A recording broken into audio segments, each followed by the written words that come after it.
तो hello guys, आज की वीडियो में मैं आपको रिच डैड पुअर डैड का समरी देना चाहूँगा या फिर रिव्यू बोलना चाहूँगा। एक तरीके से बोलूँ तो ये बुक सबसे सही बुक है। मेरा सबसे पहला बुक यही है। मैंने जो रीड करना स्टार्ट किया था आफ्टर फर्स्ट बुक मेरा महाभारत नहीं, ये था भगवत गीता। रीड करते करते हाफ में मेरे को ये सजेस्ट हुआ था आधी रात को। उसने आज मुझे इधर तक लीड किया 2 साल तक। ये क्या हो रहा है पता नहीं, क्या गिर रहा है वो छोड़ो। मेरी मदर पकड़ है Rich Dad Poor Dad. I had 2 fathers, a rich one and poor one. We had highly educated and intelligent. He had PhD. अरे सीधी बात बताता हूँ मैं, इसका बाप एक था, असली बाप वो गरीब था, और इसका दूसरा दोस्त का बाप था वो बहुत अमीर था। ये लोग और क्या सीन हुआ, ये लोग के पास पैसा दोनों के पास नहीं था। इसका बाप अमीर था लेकिन फिर भी पैसा नहीं था दोनों के पास। तो ये लोग ने ये गया अपने बाप को पूछा, गरीब बाप को पूछा कि मेरे को पैसा कमाना है। तो बोला मेरे को पैसा कमाना नहीं आता, लेकिन तेरे दोस्त का बाप जो है, उसका दोस्त था उसके साथ, वो दोनों साथ में गए थे। तो उसका बाप बोला उसको कि इसके बाप के पास जा, इसका बाप बहुत दिमाग वाला है, और मतलब ये इसका बाप ज़्यादा अमीर है और इसका बाप एम्पायर खड़ा कर रहा है, ऐसा कुछ बोला उसको। रिच डैड मतलब तो वो गया उसके पास जाके पूछा कि क्या आप मुझे अमीर होना सिखाओगे। तो उसने कहा हाँ, मैं तुम्हें अमीर होना सिखाऊंगा, परसों से आ जाना मेरे इस पे काम करना।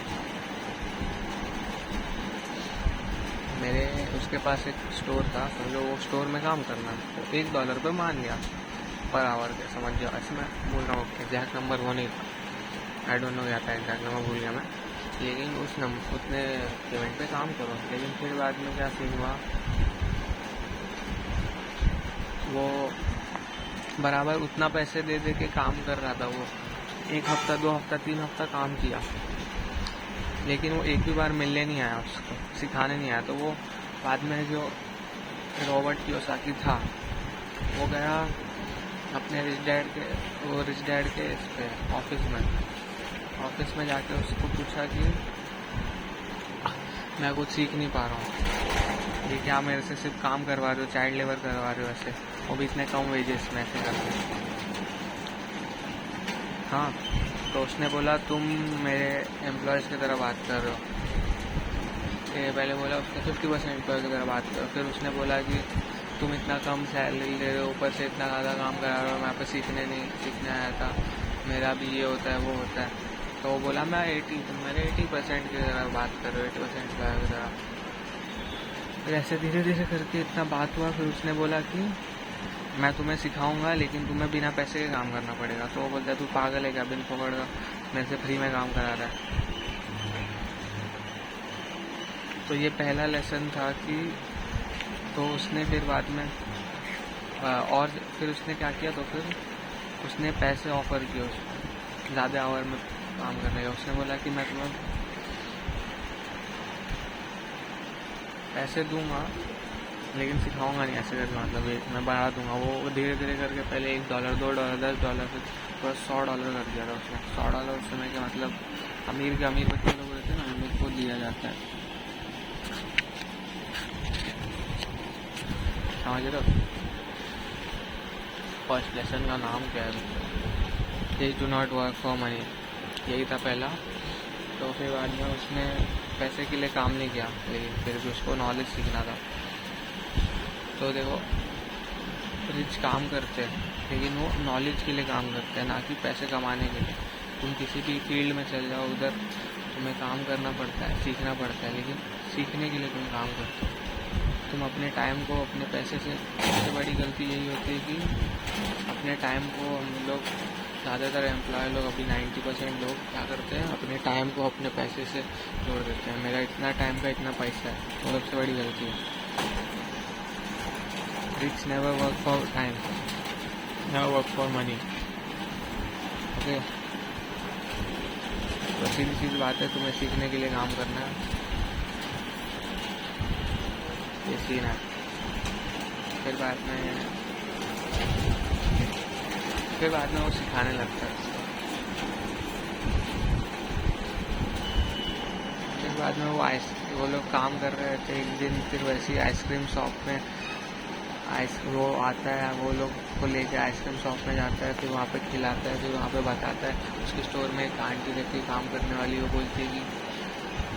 बोलता है उसको कि ये क्या कर रही है जिंदगी में, कुछ नहीं कर रही है औरत, अच्छी औरत है ये, ऐसे नहीं कि मतलब नहीं अच्छी औरत है, लेकिन फाइनेंशियल नॉलेज ही नहीं है और मैं कुछ कर भी नहीं सकता इनका। मेन प्रॉब्लम ये, और एक चीज़ इसने बोला था कि मैं ये लोग का सैलरी बढ़ा दूँ तो भी ये लोग की प्रॉब्लम सॉल्व नहीं होने वाली है, क्योंकि ये लोग पैसे को यूज़ ही गलत कर रहे हैं। ये चैप्टर उस चीज़ के ऊपर है। वैसे तो देखो रिच लोग क्या करते हैं, रिच लोग हमेशा अपना इनकम रहता है ना, देखो अपने इनकम ना वो लोग इससे नहीं निकालते हैं, टाइम से नहीं निकालते हैं, वो एसेट से अपना इनकम निकालते हैं, एसेट से, जैसे कि बिजनेसेस, बॉन्ड, स्टॉक, फिर बाद में रियल इस्टेट, यहाँ से वो लोग पैसा कमाते हैं, यहाँ से उनका यहाँ पे इनकम आता है। ओके, यहाँ से उनका इनकम आता है, ये उनके एसेट्स हैं, स्टेट जो भी चीज़ है, फिर वहाँ से इनके इनकम आते हैं। ज़्यादातर लोगों के इनकम कैसे आते हैं, इधर एक समय जो जॉब है वो जॉब से यहाँ पे इनकम आता है इनका, फिर वो एक्सपेंस में लगता है, एक्सपेंस कटता है, फिर वो लाइबिलिटी, एक्सपेंस मतलब तुम्हारा घर खर्चा, फिर लाइबिलिटी मतलब फ़ोन जो भी आलतू फालतू खरीदा तुमने, मजे मारे इधर उधर, वो फिर इधर घंटा कुछ बचता नहीं है, इधर पूरा पैसा। ये तो ये सबसे बड़ा ब्लॉकेज है, ये मनी फ्लो एकदम गलत है, मतलब पैसा ऐसे उड़ रहा है सिर्फ, ये होल है। तो देखो ये किसका बताया, the cash flow pattern of liability. देखो हाँ, लाइबिलिटी एक्सपेंस उड़ गया पैसा,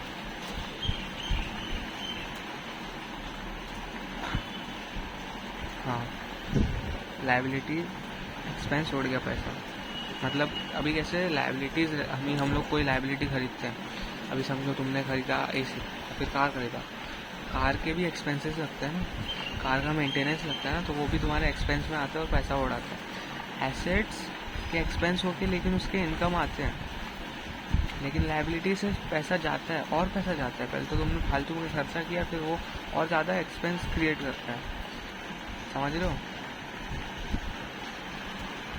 तो कार एक लाइबिलिटी है, अगर उसको तुम ओला उबर वालों को नहीं दिए हो तो वो एसेट है, नहीं है तो लाइबिलिटी। ओके, तो फिर ये है this is the cash flow pattern of poor person. देखो एक गरीब का है, गरीब ऐसे रहता है, देखो हाँ देखिए यही चीज़ मैं बोल रहा था ना, एक जॉब से आया पैसा, सैलरी, इनकम,